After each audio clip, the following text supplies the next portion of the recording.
ความละเอียด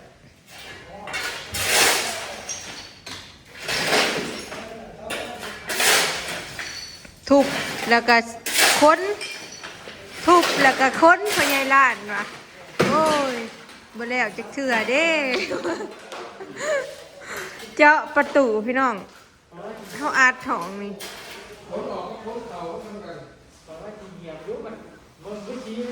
ห้องนี่นะ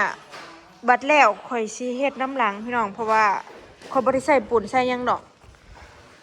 ข่อยสิอันซื้อผ้ากันห้องกันแอร์นะพี่น้องมากันเอาแล้วก็ไว้เก็บของเป็นพวกเสื้อผ้าอหยังในนี้เนาะเพราะว่ามันขัดบ่ได้ยากมันแค่อันเฮาแทกให้จักเข้าเจ้าเนาะเม็ดละล้านกว่ามื้อนี้สร้างเจาะประตูเครื่องก็หลายบ่ทันบ่สิไว้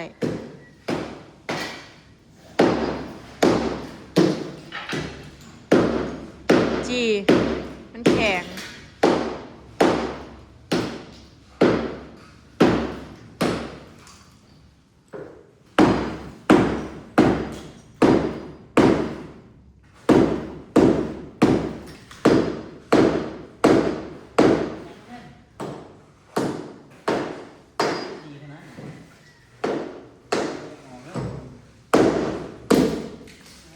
ตัวเก่านี่ก็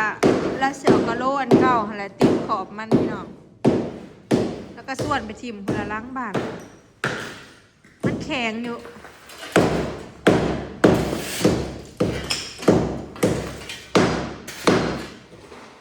เป็นอะไรพี่น้องสีบ้านบอยเสาลอยเนาะงามบอตัดขอบบัวด้วยสีขาวเนาะสีเทาเข้มพี่น้องเนาะเกือบเข้มเลยล่ะที่เขาเลือกเนาะแม่นเกือบเข้มสุดไหมเข้มแล้วก็บ่มีไฟทาสีนี่แม่นถ้าเจ้าเวลาสิทาสีเทาฟ้าเทาฝ้าหรือเทากลมแต่ก่อนน้ำมันสีนี่แม่นพอมันบกเปื้อนเมื่อก่อนมันใกล้ทางนะพี่น้องมันที่ฝุ่นเลยแปลว่าสีนี่มันบ่เปื้อนง่ายแม่นเบิ่งบ่ออกเลยว่าเปื้อนพี่น้องแบบเบิ่งไปด้วยสีมันแห้งยังกว่านี้แล้วมันก็สิจางหักจ้างยากอยู่เพราะว่าสลอยเป็นเลือกสีเป็นซูเปอร์ซิลพี่น้อง15 ปีจ้างยากแบบดีเนาะโบเป็นสีแบบอัน TOA ธรรมดาพี่น้องอันนี้เป็นซูเปอร์ซิลเนาะรหัส8304พี่น้องสีคอยมักพี่น้องเพราะตอนแรกเข้าท่าแต่เฉพาะตัวบ้านนี่ล้ำแรกเนี่ยมันยังบ่งามเนาะอันนี้เขาเจ้าท่าแล้วแล้วล้ำที่2เลยนะพี่น้องงามบ้านแล้วมาตัดขอบขาวบัวขอบขาวนี่งามเลยเนาะเข้ากันเลยอันยังบ่แล้วดอกสร้างกำลังท่าอยู่เป็นไงพี่น้องบอยอ่ะมักเนาะที่เลือกมาตั้งแต่แรกแล้วแหละว่าสีเอาสีเทาเพราะว่าสังกะสีกับสีเทาขอบสีขาวแล้วก็สีเทาดิเห็นบ่ปั้นลมสีขาวทาสีขาวขอบกับสีขาวพอดีมันสว่างใส่กันเนาะกับหลังคาเพดานสีขาวอีกเนาะพอดีเข้ากันเลยพี่น้องบัวกับสีขาวเนาะงามเลยพี่น้องถือตรงตามแบบขออยากได้เป๊ะสร้างกำลังเจาะประตูให้อยู่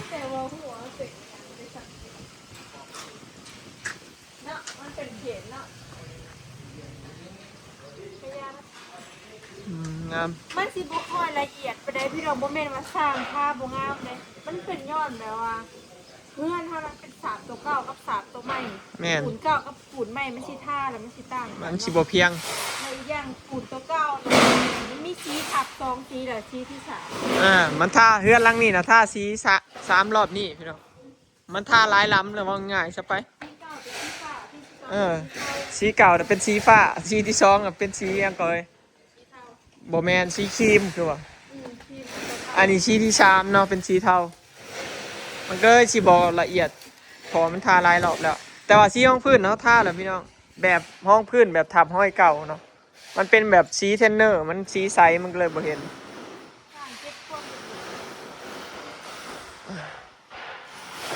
ตะเบิงเราทาสีขอบบัวหน้าต่างให้พี่น้องท ทางแปรฮักกะมาหลังจากหยุดงานไป3 มื้อ4 มื้อแล้วบ่มีผู้เฮ็ดกับข้าวเกือบได้จำปลาแดกลูกน้องเจ้านะ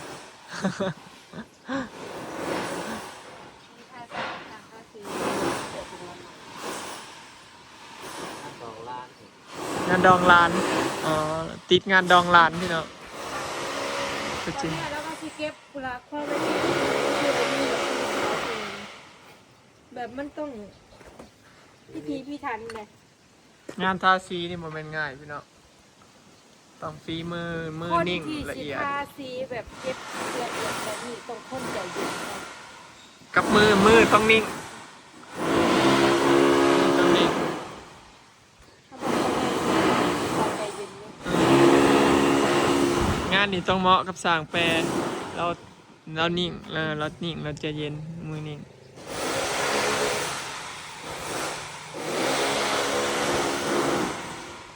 เป็นไงเฮ้ยงามบ่ขอบหน้าต่างสีขาว แต่ว่าแหวนเฮาสีดำขอบสีดำ ขอบบ่แม่นสีดำสีน้ำตาล ทั้งคือกันครับ ตะกี้คอยน่ะอยากได้ขอบสีดำข้อยแต่มันข้างหน้าเพื่อนมันเป็นขอบสีอันน้ำตาลเลยก็เลยได้เอาขอบสีน้ำตาลคือกัน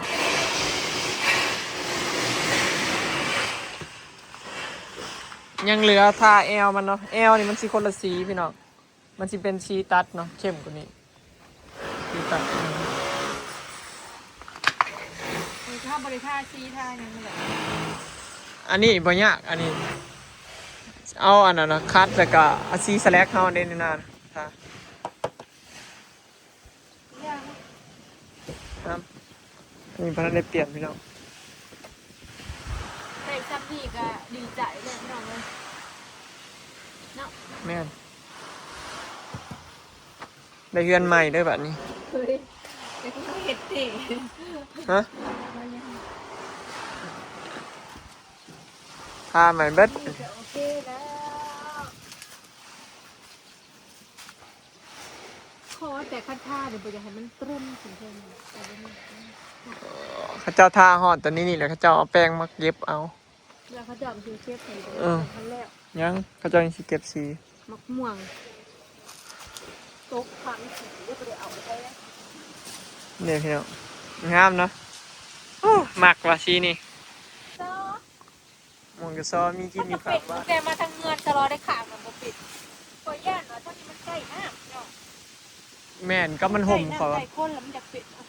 มันห่มแน่ ก็เลย ขนาดมันแดดพวก เมื่อกี้แฮงดกคอมเมนต์ไปทูสร้างถึงบ้าน เมื่อวานนี่แม่นสุสานที่เรานี่มักม่วงกระซอพี่น้องมักม่วงหยัดโบกนี่ย่ามมันสุกเขาก็เอาแกนมันออกเลยหยัดโบกเนาะปั้นข้าวเหนียวหยัดใส่โบกกินแซ่บพี่น้องมีผู้ใดเคยกินเนี่ยข้าวยังน้อยนี่ไปยังพี่น้องมอยมักเลยหยัดโบกมักม่วงกระซอเนาะโดกพี่น้องขางนี่ใบมันลายมันก็เลยคือโบเฮ็ดนั่นหมากมันที่จริงหมากมันเต็มอยู่ในเทิงใบมันดกปีนี้เบิ่งขางนี่พี่น้องเจาะประตูเขาสร้างใหม่อันนี้เป็นห้องนี่แม่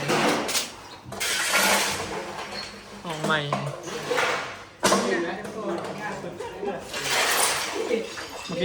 มึกเล่ว่ะพี่เหรอเฮ็ดสร้างเฮ็ดทีมงานนี่ทั้งม่างทั้งเจาะทั้งขุดครบจบ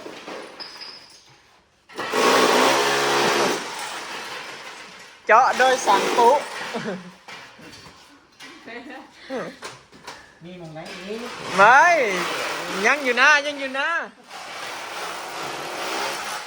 สั่งปูมีใส่อีกสั่งปูสิเจาะให้มันพี่น้องพี่มือ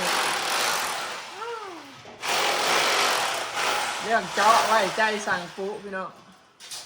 ก็ถนัดเจาะ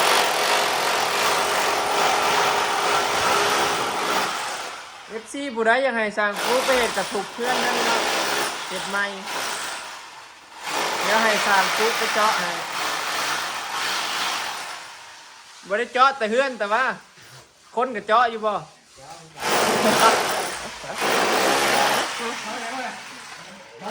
คนกับเจาะเรา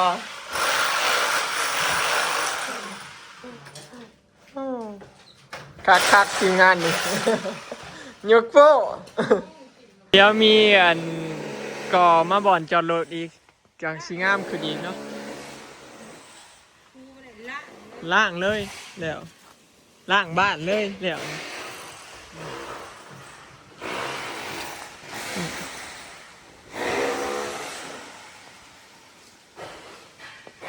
พระเจ้ายังสีเก็บสีอยู่เด้อพี่น้องพระเจ้าหักกระทาแล้วยังสีผ่าขัดตอนสุดท้ายเก็บสีเนาะพระเจ้าสีทาให้มันแล้วเบิดเพื่อนจังสีเก็บสีใหม่บอยสื่อสีมาเต็มในเมืองกี่เนาะพระเจ้าสีเก็บสี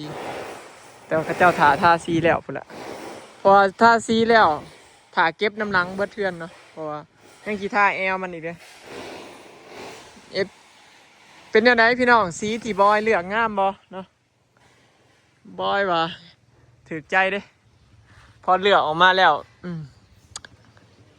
ตรงตามแบบเนาะถือว่าโอเคงามเลยมันเป็นสีที่เขากำลังออกใหม่พี่น้องเป็นสีออกใหม่ของ TOA เนาะที่เพื่อนสั่งใหม่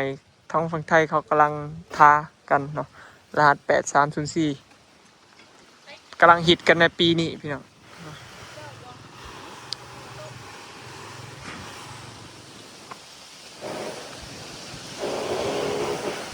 งามเลยเนาะ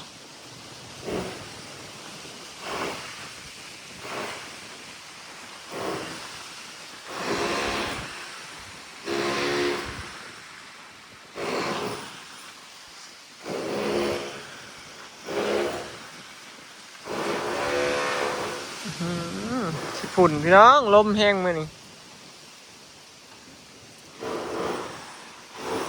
เพดานนี่เหลือพี่น้องแล้วจดผิดเหรอเหลือเดี๋ยวจะเอาไปตีอยู่หน้าต่อเดี๋ยวชิพาเขาไปเบิ่งห้องอีเมล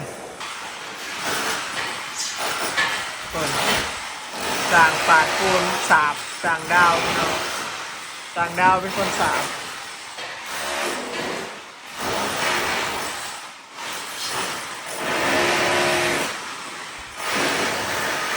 ห้องประตูน่ะสูงเติบพี่น้องคือห้อง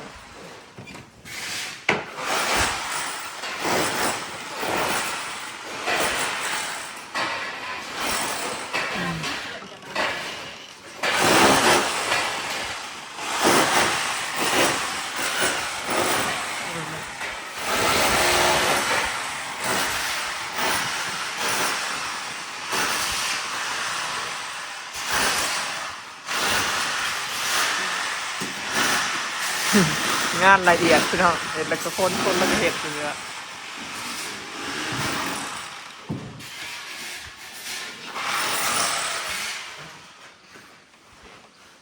เอาดีๆเรียบเอาแบบมือบายเลยรูปเหลี่ยมปุ๊บเลย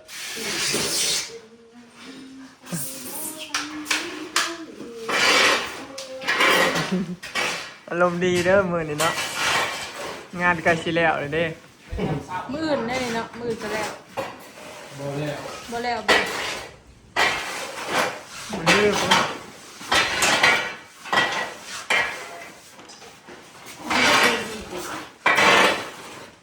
มันใกล้ๆพี่น้องอันนี้สีขาวอันนี้สีเทา เป็นสีเก่าจังซี่แหละมันเป็นบ่อนปูนสาบตัวใหม่กับตัวเก่าเลย แม่ นี่ เนี่ย แล้วก็ยาวมัน ยามันโอเคถือว่าออกมาได้งามเนาะ เนี่ยระบบทาสี ยังสีเก็บสีอยู่อันนี้เขาเจ้ายังทายังอีก สีบ่พอเฮาไปสู่สีใหม่ ไอ้อีกฮักกันแล้วประมาณ80%ซะเพราะว่ายังอีกเฮือนเฮานี่ยังอีกแม่น กอกแก๊ก ยังคาชาสี สีมันไปทำบ่ท่าก็ได้ เสียง บ่ได้เปลืองเงิน เสียง แค่เรียบบ่ แผ่นเรียบนะเพดานนะ เทิง บ่ท่ามันก็บ่ขาวแล้วมันเป็นหม่นๆท่ามากมันก็งามแล้วนะ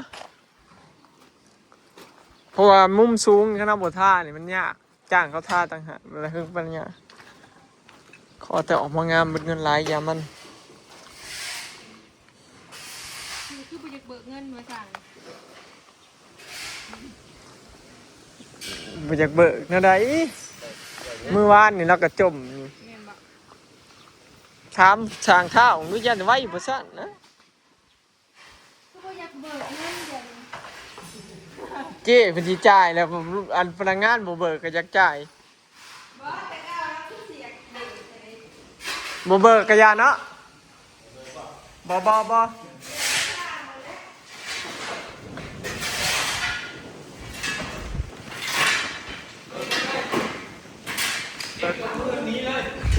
ิกไปเลยเนาะ ไปจะมีเงินนะ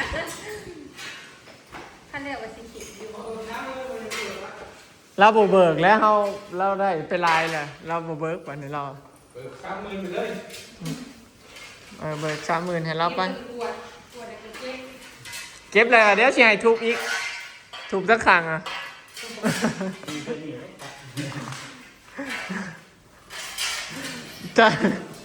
ตอนแรกอันเจาะทุบเนาะตอนแรกทุบปองเอี่ยมแล้วมาทุบตัวนี้ทุบตัวนี้แล้วมาทุบบอลเขาอีกจักสิทุบให้ทุบอีกบอลได้แล้วบ่จักก่อน นี่น่ะบ่ได้คิดกันเขาเลย จะเป็นทางนี้อยู่ ยันแม่นได้ไหม นะยังสากันของกันนี่อันนี้ สิใส่เป็นสากเอา นี่จะแทงก่อน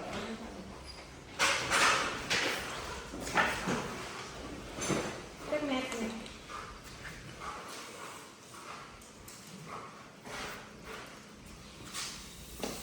ใส่เสา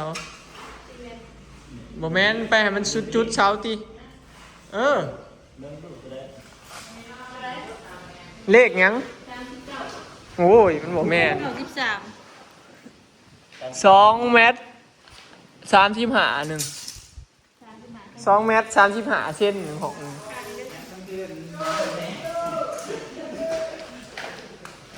ก็สำคัญนั่นแหละเฮ้ย ถ้าเราเอาสากแล้วมากั้นแล้วเขาให้ซูมจำได้เพิ่น ห่วยสูงมันกั้นบ่ได้แล้วมันบ่มีเพดาน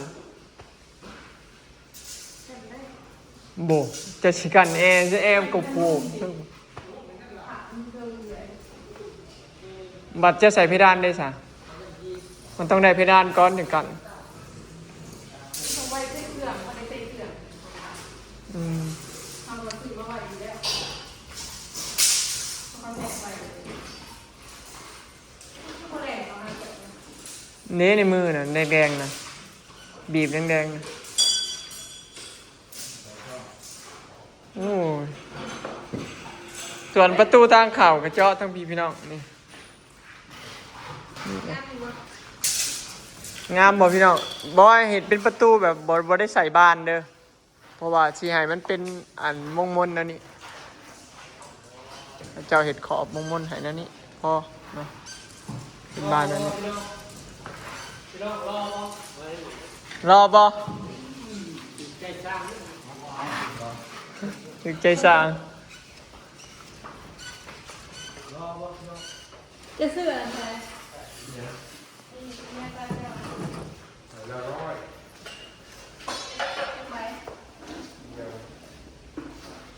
แล้วก็เปลี่ยนพวกนี้ อืม เปลี่ยนสายเลย นี่ จะซื้อมาคงเวียดเลย บ่อของไทยเขาเอาตัวแพงให้ปาดอันเดียวได้ปาดได้เป็นร้อยเขาว่า ข้าวเดียวเมื่อปัดถุงมันมีเมื่อ บอกคืออะไรมันก็ไม่เป็นไร เป็นศิลปะ เด็กลิ้นก็ค่อยยอม ศิลปะนะโอเคก็แนวอย่าเห็นเป็นศิลปะ เห็นได้แล้วก็ป้านี่เป็นสื่อมากเลยง่ายอยู่เลย เป็นไหนพี่น้องเนาะ อันนี้เป็นสีภายในเนาะสร้อยเป็นคนเลือก อันนี้ เอาไว้บรรจุเจ้าเห็ดเพดานอีกก็ได้ ชื่อเปลืองเงินอีกแล้ว ตั้งนิดหน่อยแล้ว ข่อยจะเอาไปใส่ตูบข่อยใส่เพดานตูบมันโมเดิร์นข่อยอีนาไปใส่เพดานมันเหลืออีกแผ่นหนึ่ง มีเฟซเจี๊ยบด้วย ยิ่งใส่กันกับเล็กเลยเนาะบ่ต้องใส่บ่ต้องใส่สากย่อมบ่ต้องใส่คือว่ามีอยู่ อันนี้สีซอร้อยเลือกจ้าเป็นนั้นพี่น้องอันยังกีทาล้ำอยู่งามเนาะบอยว่าโอเคได้ถือว่างามสีนี่ออกครีมสีเก่ามันสิเป็นสีนี่พี่น้องนี่สีออกขาวๆแบบนี้ขาวๆครีมอันนี้คือสีต่างกันเนาะสีเลือกใหม่งามพี่น้องออกสีครีมแบบรูปๆเนาะแบบสว่างตานะประมาณนี้นะครับได้เห็นสีสองสีแล้วพี่น้องยังอีกสีหนึ่งที่ยังไม่เห็นเนาะก็คือสีแอลบ้านทรายกันเรือทุกคนนะเขาได้เห็นตอนนี้สีภายในเห็นแล้วพี่น้องกับสีตัวเฮือนเห็นแล้วก็ยังสีแอลเนาะสีแอลน่ะสิเป็นสีนี่พี่น้องนี่ใช่ละสีแอลโมเมนตัวนี้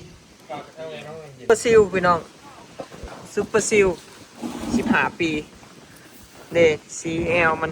กะสีเข้มแห้งขึ้นมาเนาะนี่คือเป็นสีแอลรหัส8302เข้มของสีเทาเนาะโอเคเนาะพี่น้องถือว่าเฮือนเฮาก็ใกล้สิแล้วเนาะคลิปนี้ก็สิขอเก็บภาพบรรยากาศไว้ซ้ำนี้เด้อเนาะพี่น้องไปแล้วสบายดี